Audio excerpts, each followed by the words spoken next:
Now we're staying with the laughing a lot theme, and our next guest is Mr. Andrew Sims.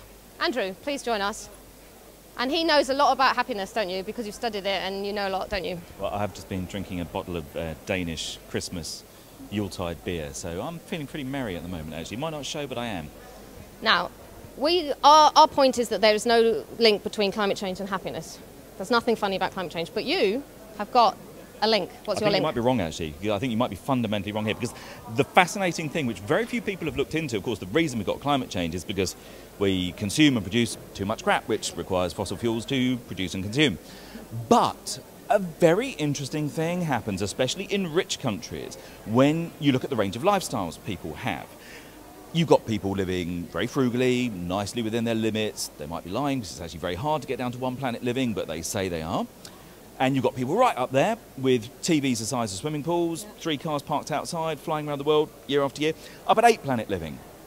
But what does 8 planet living mean? 8 planet living means that if everybody in the world wanted to live at that level of consumption, you'd need 8 planets like Earth, which is a problem, because if you looked over your shoulder recently, there don't seem to be 7 going spare. But the fascinating thing is that if you then talk to these people, these very frugal people down at 1 planet living, these very greedy people, no, they're kind of spread about, okay. They're dotted about, usually in woods on the top of hills and you know that kind of thing, in allotments. Yeah.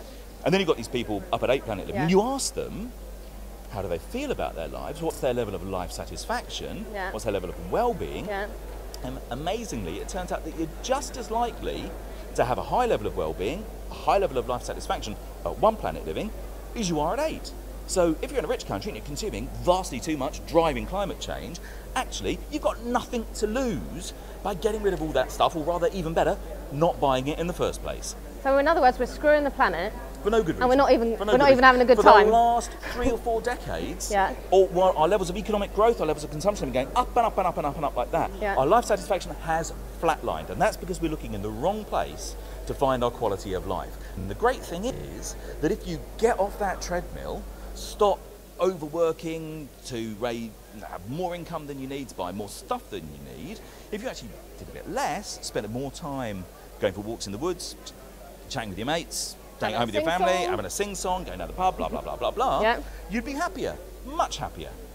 So your thesis is, we're going to, if we... This ain't a thesis, this is fact. Is it? Is it fact? Is there any research backing this up? Amazingly, there's a huge amount of research. There's time series data, as the statisticians like to say, going back several decades, showing the ebb and flow as things kind of change around you with levels of life satisfaction, and comparing that with levels of consumption. So there is a lot of data on this. So in other words, we're going to cut emissions because we have to, because we don't want to stop climate change, and we're all going to be happier. And here's a crazy fact, which not many people know. This is really good news. If you look at when there's been economic recessions, where, because through no choice of their own, people have had to consume less, people have got healthier during that time.